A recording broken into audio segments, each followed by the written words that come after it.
ETF index mutual funds నేర్చుకుని stock మార్కెట్లో రాణించాలనుకుంటున్నారా? వెంటనే ఈ నెంబర్కి కాల్ చేయండి.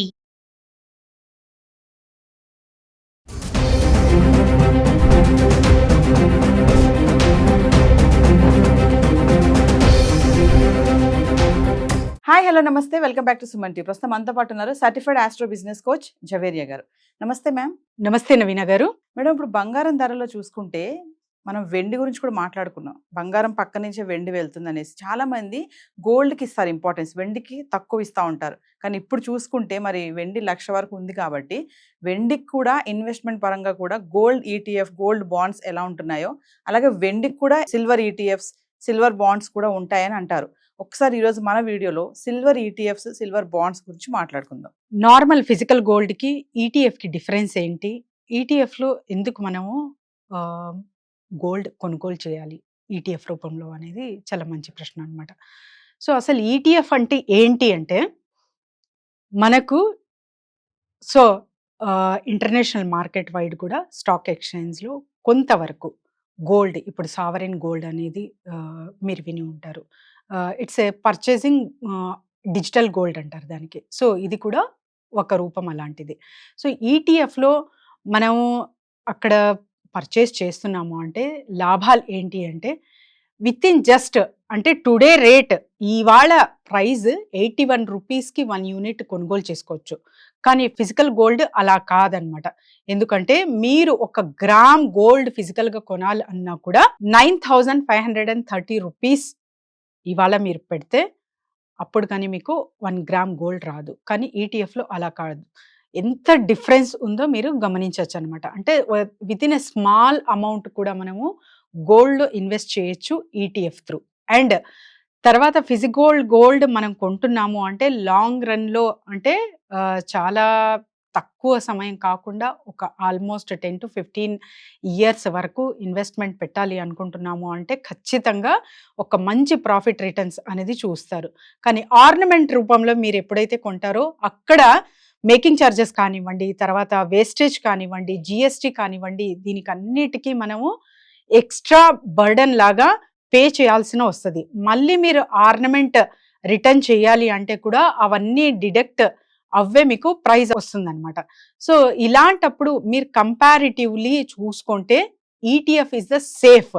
అండ్ ఇక్కడ ఫిజికల్ గోల్డ్ మీరు పర్చేస్ చేస్తున్నారంటే కూడా చాలా వరకు ఒక థ్రెట్ అనేది ఉంటుంది. సో మీరు లాకర్లో పెట్టినా కూడా రీసెంట్గా ఒక న్యూస్ వినింది ఏంటంటే లాకర్లో పెట్టిన గోల్డ్ కూడా థెఫ్ట్ అయింది. అంటే బ్యాంక్ రాబరీస్ కానివ్వండి, ఇన్ కేస్ అప్పుడప్పుడు, ఎప్పుడు కాదు జరిగినా కూడా మీకు అది చాలా పెద్ద లాస్ కిందే వస్తుంది. కాబట్టి సో సేఫ్టీ మ్యాటర్స్ ఎలాట్.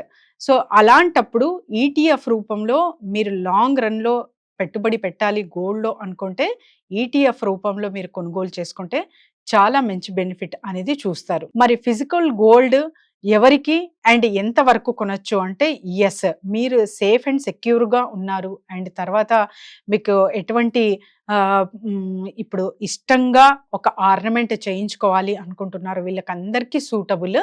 కానీ ఇన్వెస్ట్మెంట్ పర్పస్గా మీరు భావిస్తున్నారు అంటే ఈటీఎఫ్కి వెళ్ళడం చాలా బెస్ట్ థింగ్ అనమాట. మరి మార్కెట్ ఫ్లక్చుయేషన్స్ కానివ్వండి, ఇంటర్నేషనల్ మార్కెట్ వైడ్గా అండ్ తర్వాత వచ్చేసి మనకు లండన్ బులియన్ మార్కెట్ డెసిషన్ పరంగా కూడా మనకు హైక్స్ అంటే హెచ్చు తగ్గులు అనేది చూస్తూ ఉంటాము ప్రైజెస్లో. ఒక స్టేబిలిటీ రావాలి అంటే ఖచ్చితంగా ఒక 3 months తర్వాత అయితే చూస్తాము. మరి టుడేస్ గోల్డ్ రేట్, ఇవాళ గోల్డ్ రేట్ ఎంత అని భావిస్తే కొంచెం పెరిగింది. సో మినిమం అయితే ఇక్కడ షార్ట్గా పెరిగింది చూస్తున్నాము. కానీ ఎక్కువ మోతాదులో అంటే ఓవరాల్ కంట్రీ చూసుకుంటే మాత్రం తగ్గింది నవీన గారు. ఎందుకంటే ఎవ్రీథింగ్ ఈజ్ గోయింగ్ అంటే రొటీన్లా ఇప్పుడు ఆల్మోస్ట్ ఆల్ సాఫీగా అండ్ స్టేబుల్ అవుతుంది కాబట్టి international market. So gold rate కూడా తగ్గే అవకాశాలు చాలా ఉన్నాయన్నమాట.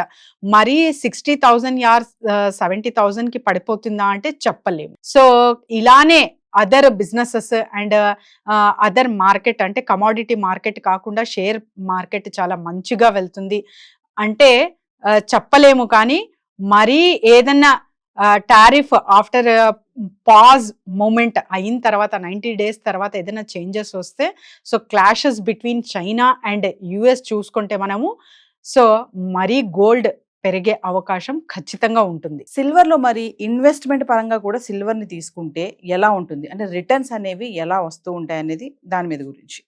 మరి బంగారం ధరలు నిన్నటితో ఈ రోజుతో పోల్చుకుంటే ఎలా ఉన్నాయి, ఒకసారి మనం చార్ట్ చూద్దాం మేడం. సో మరి గోల్డ్ ప్రైస్ ఏంటో చూసుకుందాం ఒకసారి along with the silver price.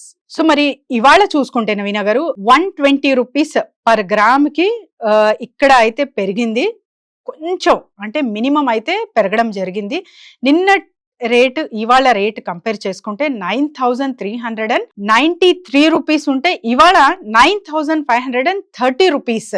So ఇక్కడ మనం గమనించవచ్చు, అంటే 120 రూపీస్ పెరగడం ద్వారా ఒక తులానికి 1200 రూపీస్ అయితే రైజ్ అయింది ప్రైజ్. మరి 22 క్యారెట్స్ చూసుకుంటే కూడా ఆ లిటిల్ బిట్ అంతే 110 రూపీస్ మార్ప్ అయితే కనిపిస్తుంది. నిన్న రేట్ 8610 రూపీస్ అయితే ఇవాళ 8720 రూపీస్ ఉంది. మరి 18 క్యారెట్స్ ఎలా ఉంది అంటే ఆల్మోస్ట్ ఆల్ 90 రూపీస్ అయితే పెరగడం జరిగింది. నిన్న 7045 ఉంటే ఇవాళ 7135 రూపీస్ అయితే ఇక్కడ చూస్తున్నాం అనమాట. మరి ఈ మార్కెట్ ఫ్లక్చుయేషన్స్ వలన వలన కొనుగోలు చెయ్యొచ్చా లేదా అంటే, సో మీరు ఎప్పుడు చెప్పినట్టు ఒకే మాట, లాంగ్ టర్మ్ ఇన్వెస్ట్మెంట్ అయితే ఖచ్చితంగా గోల్డ్ ఎప్పుడు కొనినా మీకు బెనిఫిటే ఉంటుంది. షార్ట్ టర్మ్గా మీరు జస్ట్ ఒక 3 మంత్స్ కోసం 6 మంత్స్ కోసం అలా ఆలోచిస్తూ ఉంటే ఆర్నమెంట్ ఇష్టంగా కొనుగోలు చేసుకుంటుంటే ఓకే తప్ప, లేదు నేను ఇన్వెస్ట్మెంట్ చెయ్యాలి అనుకుంటే మాత్రం కొంచెం ఆగవలసిన అవసరం ఇక్కడైతే ఖచ్చితంగా ఉంది. మరి సిల్వర్ చార్ట్ ఎలా ఉందో ఒకసారి చూద్దాం నవీన గారు. సో సిల్వర్ ప్రైస్ అంటే కాన్స్టెంట్ గా ఉంది ఇక్కడ 108 రూపీస్ గ్రామ్, నిన్న సేమ్ ఇవాళ కూడా అంతే ఉంది. సో మనకు తులం 10,800 ఇవాళ సేమ్ రేట్ అన్నమాట. ఆల్మోస్ట్ ఆల్ 1,08,000 ఇది కాన్స్టెంట్ గా అలానే ఉంది. కాబట్టి silver price is going stable గా ఉంది. ఇవాళ రేపు అలానే చూడగలము. మరి తగ్గుముఖం పడుతుందా అంటే ఖచ్చితంగా మ్యారేజ్ సీజన్ ఉంది కాబట్టి బల్క్ లో కొంటూ ఉంటారు చాలా మంది. సో మ్యారేజ్ కాబట్టి చాలా వరకు పర్చేజింగ్స్ సిల్వర్ మీద ఎక్కువ ఇన్వెస్ట్మెంట్ అయితే చేస్తూ ఉంటారు. ఇలాంటప్పుడు ప్రైజెస్ తగ్గే అవకాశం అయితే ప్రస్తుతం ఉండవు.